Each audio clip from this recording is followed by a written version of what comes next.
Previously on Seeking Justice. Oh my God, there's animals. That's it. I'm hoping you're David. I meet David, my guide. Now he knows this area like the back of his hand and gives me a quick tour. We're basically in the middle of nowhere, completely off-grid, gravel road leading here, as you have found out. Very steep roads, no guardrails, kind of keeps people away. And it's a quiet place.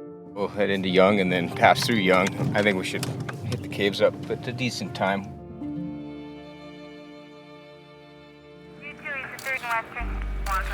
As a crime reporter, I've covered hundreds of murders, done dozens of ride-alongs, gone undercover on sting operations.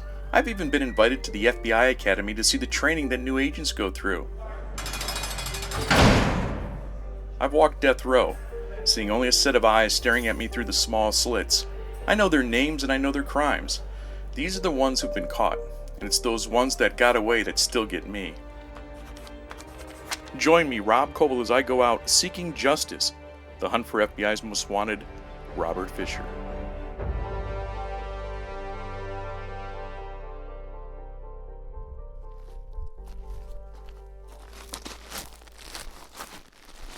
Man, there's so many caves in this area.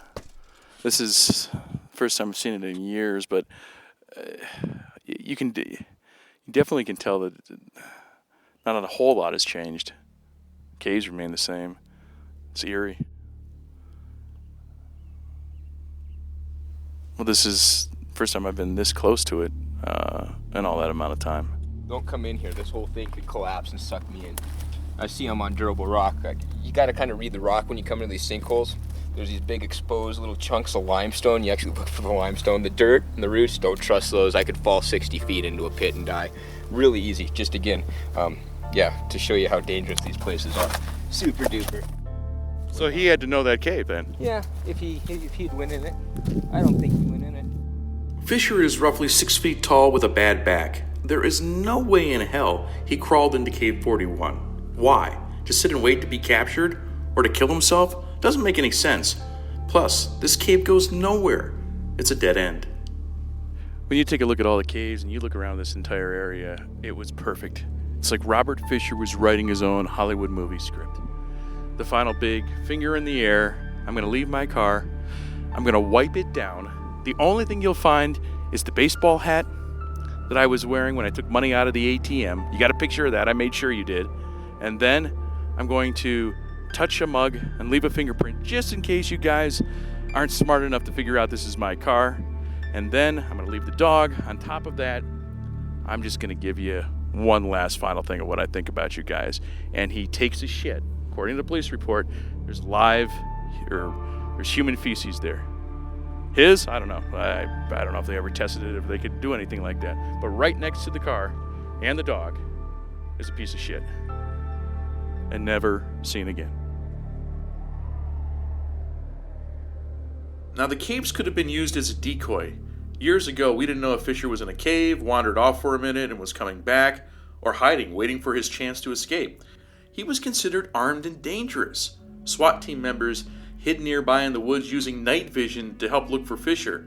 I mean, it was really scary not knowing where he was. I sure didn't sleep much in the car that night.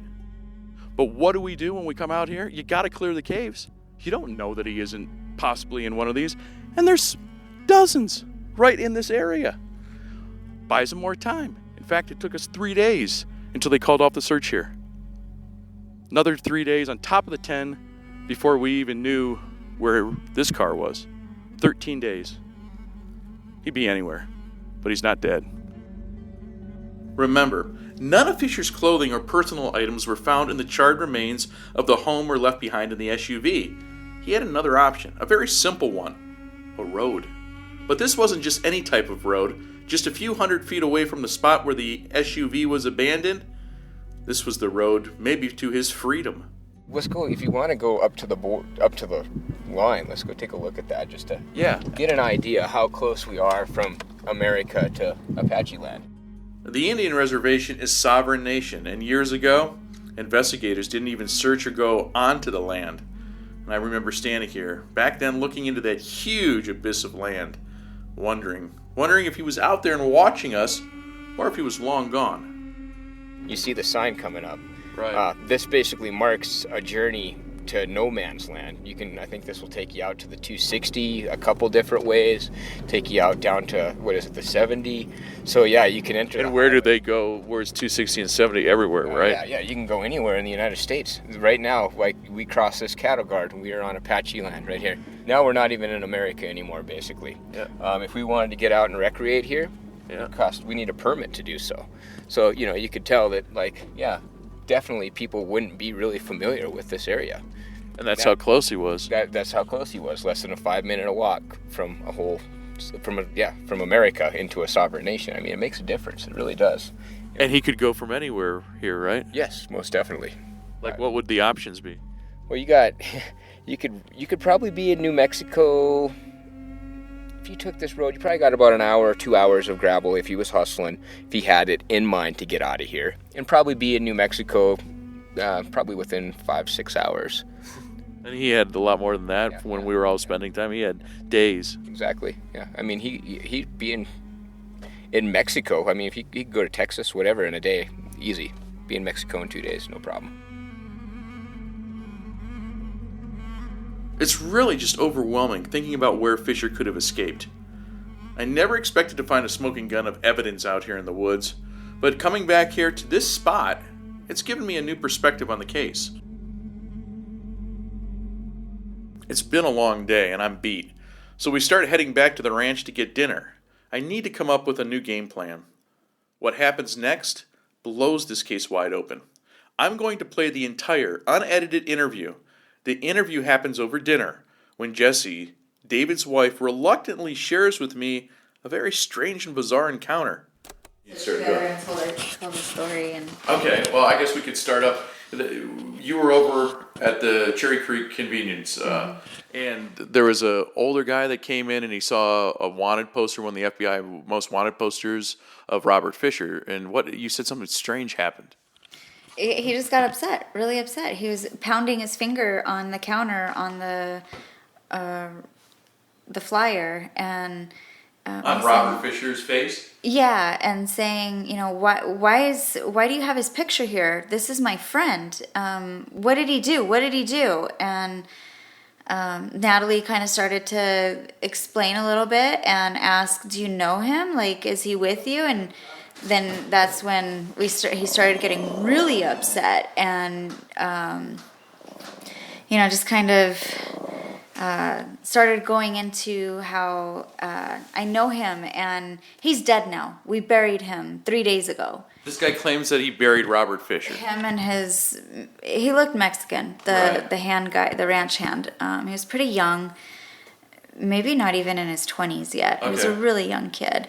So the ranch kid put his hand on the old man's shoulder, like to calm him down, and he didn't. He just got so upset, and so Natalie came around the counter, and was gonna try to just calm him down a little, and he got mad and walked out the door, and that was it. And we both stood there side by side with each other, and she's like, I guess we gotta call the number now, right? And I was like, yeah, I'd probably give him a call.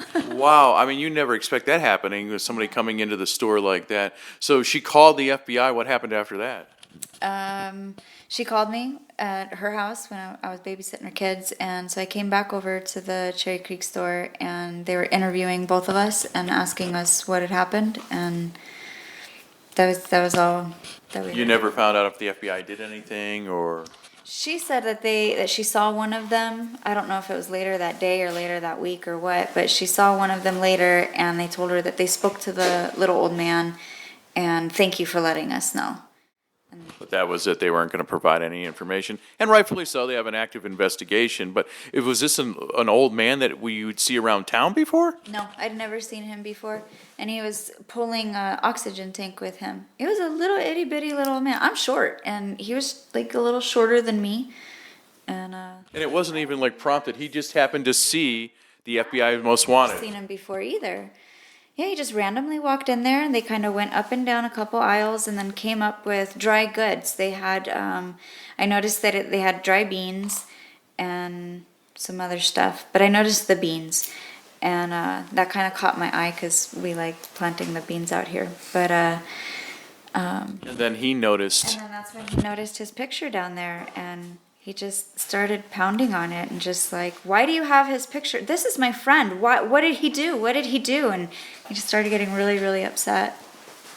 I mean, that's when you think about it, that's wild because there's nothing that prompted him. He just came in there and did that. And the ranch hand seemed to want to calm him down, or Yeah, calm him down, tell him it's okay. And I want to say he was talking, maybe mumbled in Spanish to him, but I have no idea what he said. He was really quiet.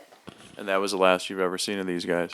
Yeah, I've never seen that little guy ever again, and never seen that ranch hand kid again ever again either. And he claims to have buried Robert Fisher, his friend. Yeah, his friend.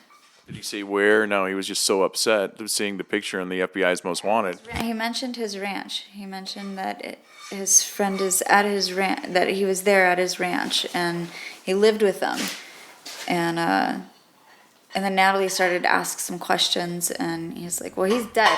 He was really sick, and he's dead, and we buried him. And he was just really upset. I switched off my recorder, just sitting in silence, stunned. A lot of this makes simple sense. It also fits into theories the FBI has on what happened to Fisher. I have a million unanswered questions. Who is this rancher? Where is the ranch? Is Robert Fisher actually buried on it?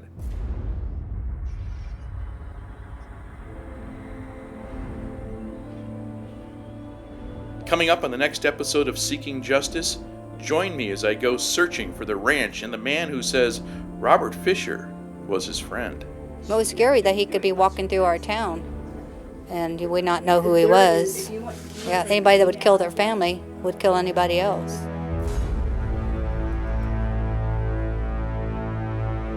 Seeking Justice, the hunt for the FBI's most wanted Robert Fisher is a Back to One Entertainment production, hosted and produced by Rob Koebel, edited and produced by J.J. Geiger. This podcast was recorded under a SAG-AFTRA collective bargaining agreement. All rights are reserved.